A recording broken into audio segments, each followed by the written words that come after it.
Harihar fort. ഇന്ന് നമ്മുടെ യാത്ര ഹരിയർ ഫോർട്ടിലേക്കാണ്. എൻ്റെ ഈ വീഡിയോ കണ്ടിട്ടോ അല്ലെങ്കിൽ നിങ്ങൾ കാണുന്ന റീൽസിലോ മറ്റ് യൂട്യൂബ് വീഡിയോസുകളോ കണ്ടിട്ട് ഹരിയർ ഫോർട്ട് ഒരിക്കലും നിങ്ങൾ യാത്ര ചെയ്യാൻ ചൂസ് ചെയ്യരുത്. കാരണം എന്ന് വെച്ച് കഴിഞ്ഞാൽ ഇത്രയും കാണുന്ന വിഷ്വൽ ബ്യൂട്ടി മാത്രമല്ല, അതിനേക്കാൾ കൂടുതൽ ഒരുപാട് അപകട സാധ്യതകളൂടി ഒളിഞ്ഞിരിക്കുന്ന ഒരു സ്ഥലമാണ് ഈ ഹരിയർ ഫോർട്ട്. ഇത്രയും അധികം അപകട സാധ്യതയുള്ള ആ ഹരിയർ ഫോർട്ടിലേക്ക് പോകുന്ന യാത്രാ പ്ലാനിംഗ് ആണ് നിങ്ങളിപ്പോൾ ഇവിടെ കാണുന്നത്. ഞാൻ എൻ്റെ കൂട്ടുകാരൻ സുബിനും. ഞങ്ങൾ എല്ലാ യാത്രകളും ഒരു ഏറെക്കുറെ ഒരുമിച്ച് തന്നെയാണ്. ചെറുപ്പം മുതലേ ഞങ്ങൾക്ക് കാട്, മല, ട്രക്കിംഗ് ഇതൊക്കെ ഒരുപാട് ആഗ്രഹമാണ്. പണ്ട് എപ്പോഴും റീൽസുകൾ കണ്ടു പോകുന്ന സമയത്ത് മനസ്സിലുടക്കിയ ഒരു റീൽ വീഡിയോ ആണ് ഈ ഹരിയർ ഫോർട്ടിന്റെ. അന്ന് അവന് ഷെയർ ചെയ്ത് ഞങ്ങളെ രണ്ടുപേരും കൂടി തീരുമാനമെടുത്താണ് ഒരിക്കലെങ്കിലും ഹരിയർ ഫോർട്ട് പോയി കാണണം, ആ ഫീലിങ്സ് ഒന്ന് എൻജോയ് ചെയ്യണം. അത്രയും ഗൗരവത്തോടെ എല്ലാം ഞങ്ങൾ പ്ലാനിങ്ങോട് കൂടി ചെയ്യുന്ന രണ്ടുപേരാണ് ഞങ്ങൾ. സാധാരണ യാത്രകളൊക്കെ വായുവിൽ എഴുതി കൂട്ടാറാ പതിവ്. ഇത് കേരളം, തമിഴ്നാട്, കർണാടകയും കഴിഞ്ഞ് പോയി നോർത്ത് ഇന്ത്യ വരെ എത്തേണ്ട ആയതുകൊണ്ട് മാത്രമാണ് മണ്ണിൽ എഴുതി കൂട്ടുന്നത്. പക്ഷെ ഇത്രയൊക്കെ കൂട്ടുന്നുണ്ടെങ്കിലും ഞങ്ങൾക്ക് ഇതുവരെ ടിക്കറ്റ് പോലും കിട്ടിയിട്ടില്ല. ഞങ്ങള് നാളെ രാവിലെ 11 മണി ആവുമ്പോഴേക്കും പോയി തൽക്കാലം ടിക്കറ്റ് കിട്ടിയാൽ മാത്രം യാത്ര സഫല്യമാവുന്ന ഈ യാത്രയ്ക്ക് വേണ്ടിയിട്ടുള്ള എല്ലാ പ്ലാനിങ്ങും അവിടെ കഴിഞ്ഞു എന്നുള്ളതാണ് ഇവിടുത്തെ സത്യം. കുറച്ചു നേരം നീ നമ്മുടെ ഞങ്ങളുടെ പ്ലാനിങ് കൂടി കേൾക്കാം. പിറ്റേ ദിവസം 7 മണിയാകുമ്പോ റെയിൽവേ സ്റ്റേഷനിൽ എത്തുന്നു. 13-ാം തീയതി ട്രെയിൻ, രാവിലെ ട്രെയിൻ. ഓക്കെ, ഇനി നിന്റെ ലീവ് ഓക്കെയാണ്. അങ്ങനെ ഞങ്ങളുടെ എല്ലാ പ്ലാനിങ്ങും കഴിഞ്ഞ് തൽക്കാലം ക്യൂ നിന്ന് പുലർച്ചെ 3 മണിക്ക് പോയി ക്യൂ നിന്ന് ഞങ്ങൾ ടിക്കറ്റ് എടുത്ത് 11 മണിയൊക്കെ ആകുമ്പോഴേക്കും ഞങ്ങൾക്ക് ടിക്കറ്റ് കിട്ടി. അതിനുശേഷം ഞങ്ങൾ യാത്ര ഷൊർണൂരിൽ നിന്ന് സ്റ്റാർട്ട് ചെയ്തു. എറണാകുളം മംഗള ലക്ഷദ്വീപ് ട്രെയിനിലാണെന്ന് ഞങ്ങളുടെ യാത്ര. ഒരാൾക്ക് 588 രൂപ. ട്രെയിനുള്ള യാത്രയിൽ തന്നെ ഞങ്ങൾ പോകേണ്ട വഴികൾ ഒന്നും കൂടി ഒക്കെ ഒന്ന് റീചെക്ക് ചെയ്തു.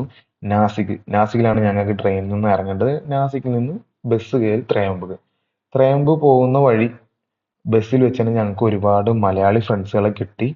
ത്രയംബിലെത്തി ഞങ്ങൾ എല്ലാവരും കൂടി 7 പേരുണ്ടായിരുന്നു. ഞങ്ങൾ ടോട്ടല് 7 പേരും കൂടി ഞങ്ങൾ അവിടുത്തെ ഏറ്റവും വില കുറഞ്ഞ ലോഡ്ജ്, ഒരു പെർ ഡേ 500 രൂപ എന്നുള്ള രീതിയിൽ 2 ദിവസത്തേക്ക് റൂം എടുത്തു. ഞങ്ങൾ സാധനങ്ങളൊക്കെ അവിടെ വെച്ചു. പുലർച്ചെ ആവുമ്പോഴേക്കും ഞങ്ങൾ വീണ്ടും ത്രയംബ് ബസ് സ്റ്റോപ്പിൽ തന്നെ എത്തി. അവിടെ നിന്ന് ഒരു ടാക്സി വിളിച്ചു. ഞങ്ങൾ നെർഗുഡപാതയ്ക്കാണ് ആദ്യം യാത്ര പോകുന്നത്. നെർഗുഡയിൽ നിന്നാണ് പിന്നെ ഹരിയർ ഫോർട്ട് ട്രക്കിങ്ങിന് കയറാനുള്ളത്. പോകുന്ന വഴി ആൾക്ക് വഴി അറിയാന്ന് പറഞ്ഞിട്ടാണ് ഞങ്ങളതിനെ കയറ്റിയത്. കയറി പകുതി എത്തിയപ്പോൾ ആൾ പറയുണ്ടായി, ഞങ്ങൾക്ക് അങ്ങോട്ടുള്ള യാത്ര അറിയില്ല, നിങ്ങൾ ഗൂഗിൾ മാപ്പ് വഴി വഴി കാണിച്ചു തരണമെങ്കിൽ ഞാൻ അങ്ങോട്ട് വരാം എന്ന് പറഞ്ഞിട്ട് ഗൂഗിൾ മാപ്പ് വഴി വഴി കാണിച്ചാണ് ശരിക്കും ഞങ്ങളായിരുന്നു അയാളെ കൊണ്ടുപോകുന്നുണ്ടായിരുന്നത്. ഞങ്ങൾ അവിടെ എത്തുമ്പോഴേക്ക് ഏറെക്കുറെ നേരം വെളുത്ത് നെർഗുഡപാത ഞങ്ങൾ ഇറങ്ങിയതിന് ശേഷം മെല്ലെ ട്രക്കിംഗ് ആരംഭിച്ചു. 13-ാം നൂറ്റാണ്ടിലെ യാദവ് വംശമാണ് ഇവിടുത്തെ ഹരിയർ ഫോർട്ട് എന്നല്ല, ഈ മഹാരാഷ്ട്രയിൽ തന്നെ ഒരുപാട് ഫോർട്ടുകളുണ്ട്. ഇതിന്റെ മുകളിലെല്ലാം ഇവര് വഴികൾ, അതായത് അത്രയും അപകട സാധ്യതയുള്ള സ്ഥലങ്ങൾ പോലും ഇവര് കഷ്ടപ്പെട്ട് വഴികളും സ്റ്റെയറുകളും ഉണ്ടാക്കിയിട്ടുണ്ട്. ഇത് കണ്ടപ്പോഴാണ് അന്ന് കാലത്ത് ജനിക്കായിരുന്നു എന്തുകൊണ്ടും നന്നായി എന്ന് മനസ്സിലായത്. കാരണം അന്നത്തെ രാജാക്കന്മാര് പണിയിപ്പിച്ച് കൊന്നായിരുന്നു. കാരണം അത്രയധികം മാൻ പവർ എന്ന് പറഞ്ഞു കഴിഞ്ഞാൽ അത്രയും റിസ്ക് ഉള്ള സ്ഥലത്ത് അത്രയും ഒരുപാട് വർഷത്തെ എന്താ അവരുടെ കഷ്ടപ്പാടായിരിക്കും ആ ഹരിയർ ഫോർട്ട് ഇന്ന് നിലകൊള്ളുന്നത്. അതുപോലെ തന്നെ അവിടെ തന്നെ നീലഗിരി, ബ്രഹ്മഗിരി, അങ്ങനെ ഒരുപാട് ഫോർട്ടുകൾ നിലകൊള്ളുന്നത് അത്രയധികം മാൻ പവർ യൂസ് ചെയ്തുകൊണ്ടാണ് എന്ന് എനിക്ക് ഉറപ്പ് വന്നു. അന്ന് കാലത്തെങ്ങാനും ജനിച്ചു പോയിരുന്നെങ്കിൽ ഇവിടെ മൊത്തം കല്ല് കൊത്തി എത്ര സമയം എടുത്ത് എപ്പ ചെയ്ത് തീർക്കാനാ. അതുപോലെ തന്നെ ഒരുപാട് അപകട സാധ്യത. 2 കൈയും 2 കാലും ഒരേപോലെ യൂസ് ചെയ്ത് കയറാൻ മാത്രം പറ്റുന്ന ഒരു സ്ഥലം കൂടിയാണ് ഹരിയർ ഫോർട്ട്. കയറുന്നതിന്റെ ഇടയ്ക്ക് താഴത്തേക്ക് ഒന്ന് നോക്കിയാൽ പോലും നമുക്ക് അത്രയും വ്യൂ അല്ലെങ്കിൽ ഹൈറ്റ് ഒക്കെ പേടിയുള്ളവർക്ക് ഭയങ്കരമായിട്ട് ബുദ്ധിമുട്ടിക്കും. തലകറക്കം മറ്റു കാര്യങ്ങളൊക്കെ ഉണ്ടാവും. അതേപോലെ തന്നെ അവിടെ ഒരു വിധത്തിലുള്ള സേഫ്റ്റിയും ഇല്ല. കയറുന്ന വഴിക്ക് ഒരാൾ വീണാൽ തന്നെ ബാക്കിലേക്കുള്ള എല്ലാവരും വരിയായിട്ട് വീഴുന്ന ഒരു സാഹചര്യത്തിൽ കൂടിയാണ് അവിടുത്തെ ഒരു കൺട്രോളിങ് സിസ്റ്റമോ അല്ലെങ്കിൽ ഒരു പോലീസോ മറ്റു കാര്യങ്ങളോ ഒന്നും.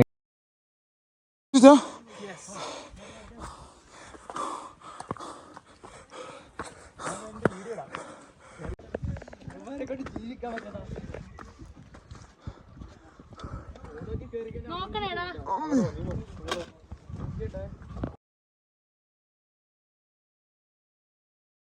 മെല്ലെ മെല്ലെ വിഷ്വൽ ട്രീറ്റ്സ് ഒക്കെ കൂടുന്നുണ്ടെങ്കിലും പേടിയും ഒരുപാട് കൂടി തുടങ്ങി.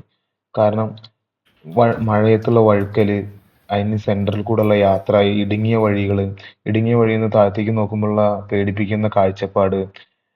ബട്ട് ഒരിക്കലെങ്കിലും ആസ്വദിച്ച് കളയണമെന്ന് ട്രെക്കിങ് അല്ലെങ്കിൽ ഒരുപാട് ഹൈറ്റുള്ള വ്യൂസ് ഒക്കെ കാണാൻ ഇഷ്ടപ്പെടുന്ന ഒരിക്കലെങ്കിലും കാണണമെന്ന് ആഗ്രഹിക്കുന്ന ഒരു സ്ഥലം കൂടിയാണ്. അല്ലെങ്കിൽ അങ്ങനെയുള്ളവർക്ക് കാണാൻ പറ്റുന്ന ഒരു സ്ഥലം കൂടിയാണ്. ഓരോരുത്തരും എൻഡിലെത്തി അവരവിടെ സേഫ് ആയി എന്ന് ഉറപ്പ് വരുത്തിയതിന് ശേഷമാണ് പിന്നെ കയറുന്നത്. കയറി കഴിഞ്ഞു കഴിഞ്ഞാൽ ത്രികോണാവസ്ഥയിലാണ്. അതായത് താഴ്ന്ന് നോക്കുമ്പോൾ ചതുരനെയും മുകളിലെത്തുമ്പോൾ ത്രികോണാവസ്ഥയിലും കാണുന്ന ഒരു പരന്ന ഒരു വലിയ ഒരു പ്ലേസ് തന്നെ അവിടെ ഉണ്ട്. പണ്ട് ബ്രിട്ടീഷുകാരൊക്കെ യുദ്ധത്തിനും മറ്റു കാര്യത്തിനൊക്കെ വരുമ്പോൾ ഇവിടെ നിന്നിട്ടാണ് ഇവരെല്ലാവരും നോക്കി കണ്ടുപിടിച്ചിരുന്നതെന്നും ബൈ ചാൻസ് ഫോർട്ടിന്റെ അടുത്തേക്ക് വരികയാണെന്നുണ്ടെങ്കിൽ അവിടെയുള്ള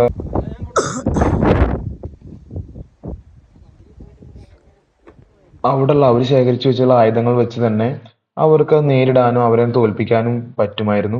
എന്നിട്ടും ഇത് ബ്രിട്ടീഷ് പിടിച്ചെടുത്തു എന്നാണ് പറയുന്നത്. അത് എങ്ങനെ എന്താണ് അതിന്റെ വാസ്തവം എന്ന് എനിക്കറിയില്ല. അതിന്റെ മോളിൽ അവിടെ കാവല് നിൽക്കുന്നവർക്ക് ധാന്യങ്ങൾ എടുത്തു വെക്കാനും അല്ലെങ്കിൽ രാജാവിന് എന്തെങ്കിലും കാരണവത്താൽ യുദ്ധത്തിൽ നിന്ന് രക്ഷപ്പെട്ട് ഒളിച്ചു താമസിക്കാനോ എന്നുള്ള രീതിയിൽ ഒരു സ്പേസ് അവിടെ പണിത് വെച്ചിട്ടുണ്ട്. നാല് സൈഡും പൂർണ്ണമായിട്ടും ബ്രിട്ടീഷുകാർ പിടിച്ചടക്കിയിട്ടും അതിന്റെ രൂപകൽപ്പന ചെയ്തിരിക്കുന്നതും അതേപോലെ അതിന്റെ ഇരിപ്പും കണ്ടിട്ട് അവർക്ക് തന്നെ അത് വേണ്ട, പൊളിക്കണ്ട എന്ന് വെച്ച് ഇട്ടിട്ട് പോയിട്ടുള്ള ഒരു സ്ഥലം കൂടിയാണ് ഹരിഹർ ഫോർട്ട്. ഞങ്ങൾ തിരിച്ചിറങ്ങുമ്പോൾ ഞങ്ങൾ നെർഗുഡപാതയ്ക്ക് പകരം ഹർഷവാടി കൂടി, അതായത് ഹരിഹർ ഫോർട്ടിലേക്ക് വരുന്നത് രണ്ട് വഴികളിലൂടെയാണ്. നെർഗുഡപാതയും ഹർഷവാടിയും രണ്ടും ഒരേ സമയത്ത് കവർ ചെയ്ത് പോരാം എന്ന് ഉള്ളത് കൊണ്ട് ഞങ്ങൾ ഹർഷവാടി വഴിയാണ് ഇറങ്ങിയത്. ഹർഷവാടി വഴി ഇറങ്ങുമ്പോൾ ഏറെക്കുറെ 4-4.5 കിലോമീറ്ററോളം നമുക്ക് നടന്നു വരാനുണ്ട്. ഒരു രീതിയിലും അവിടെ ഒരു വഴിയോ മറ്റ് വഴിയെന്ന് തോന്നിപ്പിക്കുന്ന രീതിയിൽ ഒന്നുമില്ല. അപ്പോഴാണ് എൻ്റെ കൂട്ടുകാരൻ സുബിൻ പറഞ്ഞ് നമുക്കൊരു കാര്യം ചെയ്യാം, ഇവിടെ നിന്ന് പോകുന്ന വെള്ളം ഒലിച്ചു പോകുന്ന തോട്, ആ തോടിലൂടെ നടന്നു പോവാണെന്നുണ്ടെങ്കിൽ എന്തായാലും ഇതിനെ ബേസ് ചെയ്ത് താഴത്തെ ഒരു ഗ്രാമപ്രദേശമോ അല്ലെങ്കിൽ ഒരു റോഡോ ഉണ്ടാവാതിരിക്കില്ല. അപ്പൊ അതുകൊണ്ട് ഞങ്ങൾ വെള്ളം ഒഴുകി പോകുന്ന സ്ഥലത്തൂടെ മെല്ലെ മെല്ലെ ഇറങ്ങി പോരുന്നുണ്ടാവും. ഞങ്ങൾക്ക് പേടിയുണ്ടായിരുന്നു സംഭവം അങ്ങനെ ഒരു ചാൻസസ് ഉണ്ടെങ്കിലും നമുക്കത് കൺഫേം ആയിരുന്നില്ല. പിന്നെ അവിടെ മനുഷ്യന്മാർ നടന്നു പോയിട്ടുള്ള ഒരു വഴികളോ മറ്റു കാര്യങ്ങളൊന്നും ഉണ്ടായിരുന്നില്ല. അതുപോലെ തന്നെ ഒരു ഡീപ് ഫോറസ്റ്റിന്റെ ഉള്ളിൽ കൂടെ ആണ് നമ്മൾ കടന്നു പോകുന്ന, അനിമൽസ് മറ്റു കാര്യങ്ങളൊക്കെ ഉണ്ടോ എന്നുള്ള പേടിയും ഞങ്ങൾക്ക് ഭയങ്കരമായിട്ട് ഉണ്ടായിരുന്നു. മെല്ലെ മെല്ലെ ഞങ്ങൾ നടന്ന് കുറച്ച് യാത്ര ചെയ്തെങ്കിലും, പേടിച്ചുകൊണ്ടാണ് യാത്ര ചെയ്തെങ്കിലും ഞങ്ങൾ മെല്ലെ മെല്ലെ ഗ്രാമപ്രദേശത്തേക്ക് എത്തി തുടങ്ങി. അവിടെ അടുത്ത് ചെയ്തിട്ടുള്ള കൃഷികളും മറ്റു കാര്യങ്ങളൊക്കെ കണ്ടപ്പോൾ ഞങ്ങൾക്ക് ഏറെക്കുറെ സമാധാനമായി തുടങ്ങി. കാരണം വെച്ചാൽ ഞങ്ങൾ വന്ന വഴി തെറ്റല്ല എന്ന് ഞങ്ങൾക്ക് ഏറെക്കുറെ മനസ്സിലായി. പിന്നെ താഴെയുള്ള റോഡുകൾ എത്തി. റോഡുകൾ ടാറിട്ട റോഡായിരുന്നു. അതായത് പ്രൈവറ്റ് റോഡുകൾ പോലത്തെയുള്ള കൃഷിയിടത്തേക്കുള്ള റോഡുകൾ പോലത്തെ റോഡുകളായിരുന്നു. അത് ഞങ്ങൾ മെല്ലെ പോരുമ്പോൾ പിന്നിൽ തല ഉയർത്തി നിൽക്കുന്ന ഹരി ഫോർട്ടിനോട് ഞങ്ങൾ യാത്ര പറഞ്ഞാണ് ഞങ്ങൾ മെല്ലെ മെല്ലെ റോഡിന്റെ അടുത്തേക്ക് എത്തുന്നത്.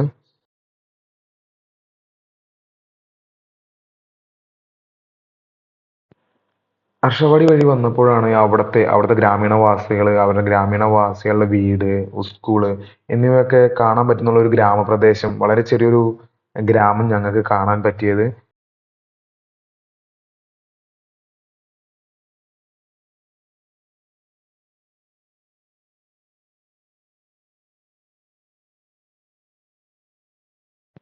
അതുകൊണ്ട് തന്നെ നിങ്ങൾ വരികയാണെങ്കിൽ രണ്ടും ഒരേ സമയത്ത് കവർ ചെയ്യുന്ന രീതിയിൽ വരികയാണെന്നുണ്ടെങ്കിൽ നിങ്ങൾക്കും ഇതുപോലെ ഏറെക്കുറെ ഈ പറഞ്ഞ രണ്ട് സ്ഥലങ്ങളും ഒരേ ടൈമിൽ നമുക്ക് ആസ്വദിക്കാൻ പറ്റും. അവിടുന്ന് ഞങ്ങൾ മെല്ലെ അവിടുത്തെ ഗ്രാമവാസികളോട് അവിടുന്ന് എങ്ങനെ ത്രയംബകയിലേക്ക് പോകാമെന്ന് ചോദിച്ചപ്പോൾ റോഡിൽ വരുന്ന ഏതെങ്കിലും ഒരു വണ്ടിയോട് കൈ കാണിക്കുകയാണെന്നുണ്ടെങ്കിൽ അവർ 80 രൂപ കൊടുക്കുകയാണെന്നുണ്ടെങ്കിൽ നിങ്ങളെ ത്രയംബകയിൽ എത്തിക്കും എന്ന് അവർ പറഞ്ഞു. അങ്ങനെ ഞങ്ങളൊരു വണ്ടിയിൽ കയറി തിരിച്ച് യാത്ര പോരുകയാണ്.